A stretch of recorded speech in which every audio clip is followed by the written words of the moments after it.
to the Entrepreneur Experts Cafe, sponsored by Entrepreneurs Rocket Fuel. I am Kimberly Hobscheid, your host and the creator of the Facebook community, Entrepreneurs Rocket Fuel, a community by entrepreneurs, for entrepreneurs, helping entrepreneurs and experts get their business to the next level. Come join the community at www.entrepreneursrocketfuel.com/Facebook and join the conversation. I today am going to interview Natasha Mitchell. Natasha is an expert on entrepreneurship. So Natasha, welcome to the Entrepreneur Experts Cafe. Hi, Kimberly. Thank you for having me. I'm happy to be here today. I'm delighted to have you. So tell us a little bit about your journey into entrepreneurship and how did you get started in it? Yeah, well, like a lot of people, I started my career in corporate. So I spent about 25 years working internationally with some of the top consulting firms in the world, IBM, PwC, KPMG. If there was an acronym, I was working in those. You know, I feel like corporate is a really great training ground for anyone who's in business, just from a sales perspective, from tools and strategy perspective, and just dealing with people and all of the nuances of working with clients. So it certainly was a great training ground. But what I found as I went from employee to then independent consultant, now to running my own business. In the last few years of working in a corporate environment, I found that there were a lot of restrictions, and I feel like there was such an opportunity in the world with technology, the advancements in technology of what you could do from a training and change management perspective. But in the corporate world, it's still very limited as to what you can do for very many reasons, you know, security, scalability, cost. And what I was finding is that it was really stifling my creativity. So not only wasn't I able to leverage technology to be creative and help people do more efficiently and effectively, but there was also a mindset that wasn't really innovative enough in the corporate world. And being a creative thinker and a pretty independent mindset, I often would call out the things that were not right, that could be done better and were not working. And that was challenging for a lot of people in that environment. So I took all that great skill set that I had and great experience, and I brought that into the entrepreneurial and small business world, because I think there's an opportunity to leverage all of that structure, but be able to overlay that with a more creative environment and provide some flexibility so that the structure complements the creativity versus stifling it. I love it. And I think what a lot of entrepreneurs go into business because they want to do something creative and they want to be able to sort of break free of those golden handcuffs of corporate. But like you say, it's a really great training ground to be able to then take your business sort of to that next level and live that sort of lifestyle of freedom for location freedom, time freedom, and financial freedom of entrepreneurship. So when people are coming to you, where are they normally? Are they usually frustrated? Are they in business? You primarily work with entrepreneurs who have already started a business, not people who are just trying to start. Is that right? Yeah, that's right. So most of my clients, interestingly enough, or not, maybe not that surprising, are more creative people. So they're working in more creative fields like wedding and event planning, photography, videography. Maybe they have their own product or a book and they're moving to the next level. So typically my clients are already nearing that 6 figures or have reached that 6-figure mark. And this challenge that they typically have is this: they've started their business doing everything themselves.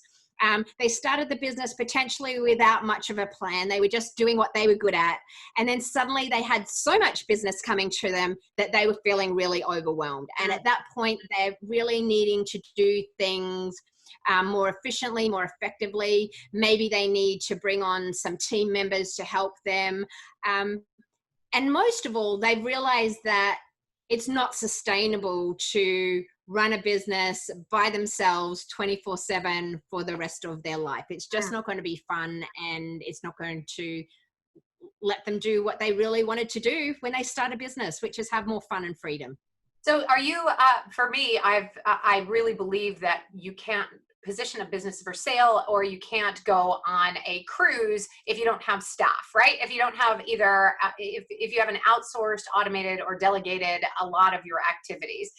So is that how you help people scale, is to primarily help them understand that they need to be able to get it off their own desk? Yeah, absolutely. And I think, you talk about two different things, the automation and the delegation. What I will say is, just sort of as a caveat to the scaling, I just want to say that scaling doesn't have to mean building a multi-million-dollar enterprise. It also doesn't mean having a staff of 50 people. And a lot of clients, when I talk to them about scaling, they sort of put up their hands to that and say, oh, but I don't want to manage a big team, et cetera, et cetera. So what I do, Kimberly, is one, help them focus on the things that are most important in the business and that bring them in the most money and that they enjoy doing most. Everything else can go away. Secondly, I then will help them look at what are the things we could automate and make more simple. And for some people, just that automation can, save them 20 hours a week.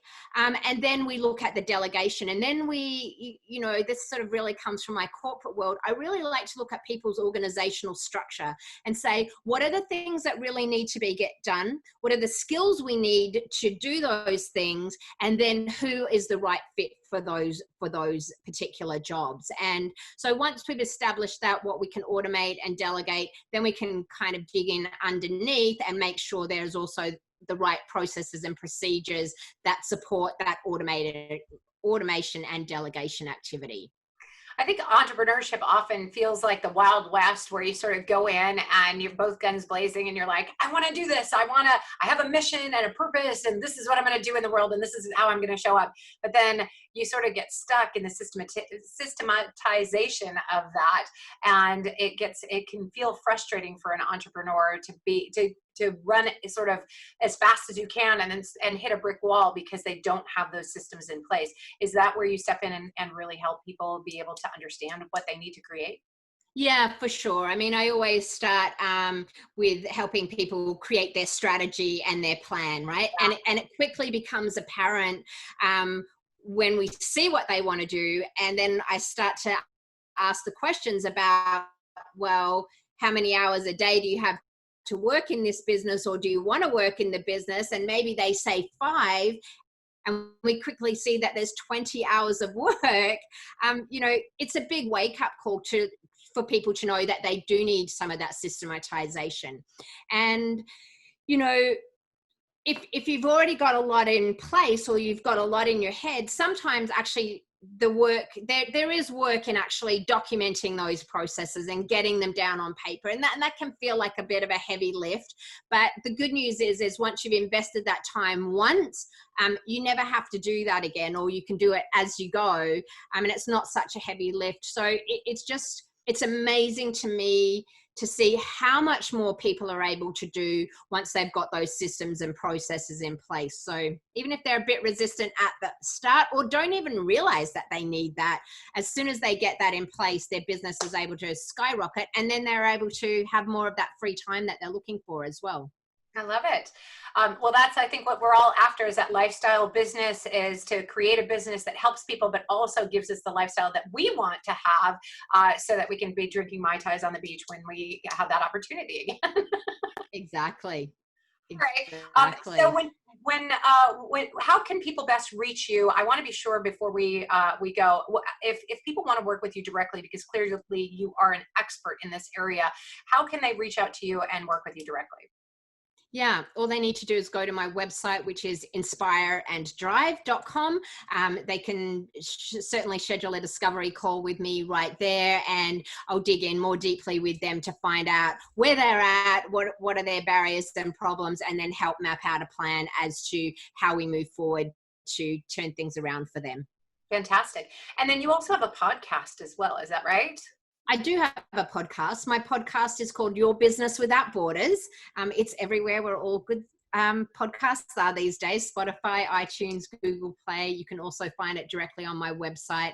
And really, the podcast is just all about innovative ideas, different business model, talking to other experts who to share ways that you can make business more fun and simpler.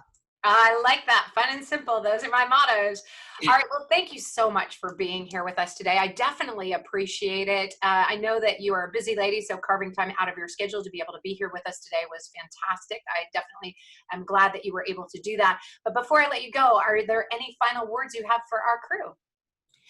Yeah, I think the number one thing to take away is this, is that complexity kills. You know, complex businesses are what drain your time and you drain your energy. So the simpler you can make things, the more energized and more empowered you're going to be. And again, it's all about fun and freedom for me. So when you make it simple, the fun and freedom will follow. Well, I definitely appreciate that. That's really good advice. And if you've known me, anything about me at all, you'll know that I'm all about making it fun. If it's not fun, it's not worth doing. So, Natasha, thank you so much for being here with us today. All right, folks, this is Kimberly Hobscheid with the Entrepreneur Experts Cafe. Please join the community and the conversation at Entrepreneurs Rocket Fuel in our Facebook group. We would love to see you there. Cheers.